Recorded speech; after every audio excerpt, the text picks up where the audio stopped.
नमस्कार, जय शंकर दत्तगुरु. मी डॉक्टर सौ अश्विनी जितेंद्र काळे. दीपावलीच्या तुम्हा सर्वांना मंगलमय शुभेच्छा.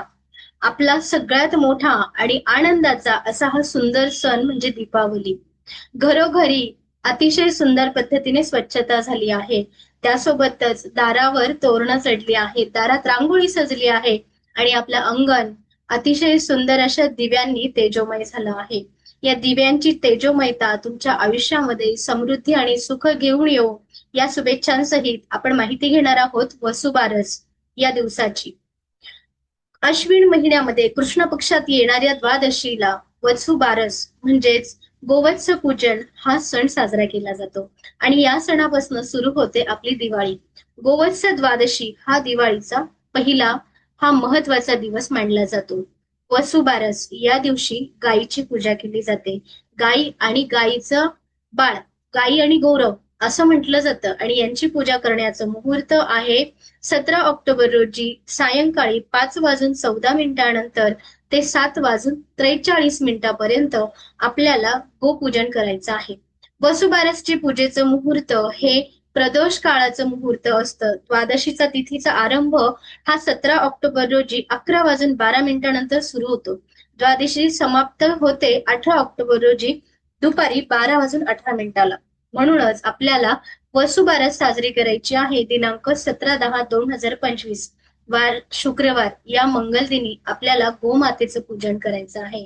गाय तिथे देवाचे पाय असं आपल्या संस्कृतीमध्ये म्हटलं जातं.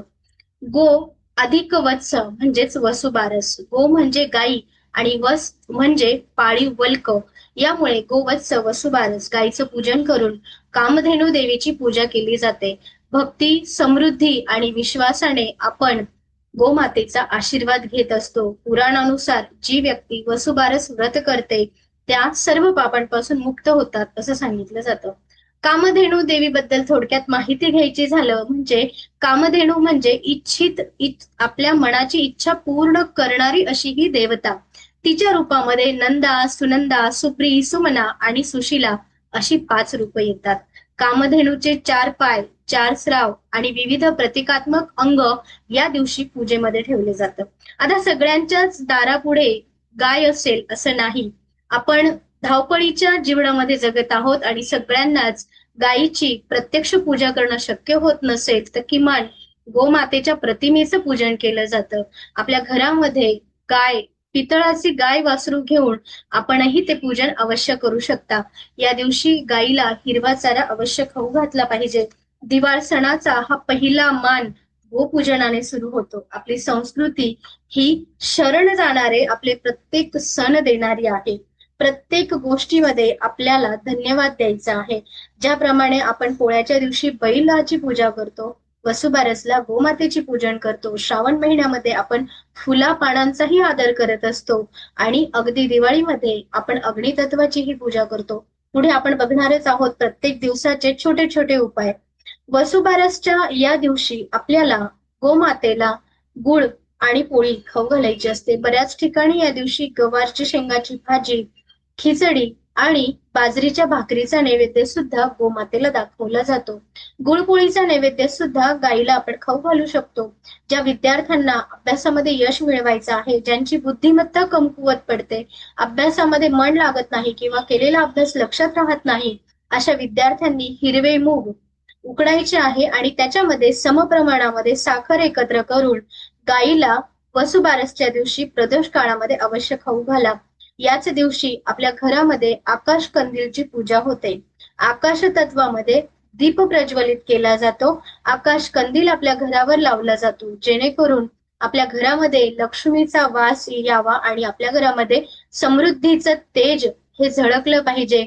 यासाठी आपल्या घराच्या मुख्य प्रवेशद्वारावर आकाश कंदील लावला जातो. आकाश कंदील याचं पूजन वसुबारसच्या दिवशी करून आपल्या घराचं अंगण सुशोभित केलं जातं. घराघरामध्ये फराळाची मेजवानी होते. त्यासोबतच घरातील प्रत्येक जण नवनवीन वस्त्र खरेदी करत असतो.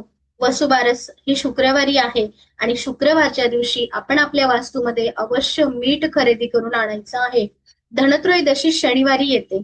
आपण दरवर्षी धनत्रयोदशीला मीठ खरेदी करतो, परंतु यावर्षी धनत्रयोदशी ही शनिवारी असल्यामुळे आपल्याला मिठाची खरेदी ही वसुबारसलाच करायची आहे. वसुबारसच्या दिवशी आपल्याला काय काय खरेदी करायचं हे नीट लक्षात घ्या. वसुबारस शुक्रवारी आहे आणि याच दिवशी आपल्याला मीठ, दुधाचे पदार्थ, दही, ताक, तूप, लोणी या गोष्टी आपण आपल्या वास्तूमध्ये सायंकाळच्या वेळेस अवश्य घेऊन यायच्या आहे. परंतु या वस्तू आपल्याला सायंकाळच्या वेळेस आपल्या घरातून बाहेर देता कामा नये याची मात्र तुम्ही प्रत्येकाने काळजी घेतली पाहिजे.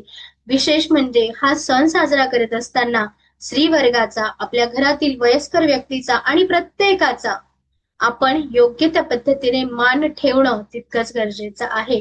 कुठल्याही प्रकारे आपल्या शब्दाने, आपल्या बोलण्याने समोरची व्यक्ती दुखावली जाणार नाही याची मात्र प्रत्येकाने काळजी घेतली पाहिजे. तरच ती दीपावली तुम्हाला सुख समृद्धी आणि संपदा देणारी ठरणार आहे. वसुबारसच्या तुम्हा सर्वांना मंगलमय शुभेच्छा देते.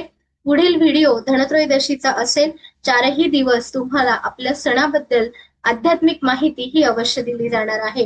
गोमाता तुम्हा सर्वांच्या सर्व इच्छा पूर्ण करो आणि प्रत्येकाच्या घरामध्ये कामधेनूची कृपा प्राप्ती हो या शुभेच्छांसहित तुम्हा सर्वांना दीपावली मंगलमय आणि उत्तम आरोग्य देणारी ठरो. जय शंकर दत्तगुरु.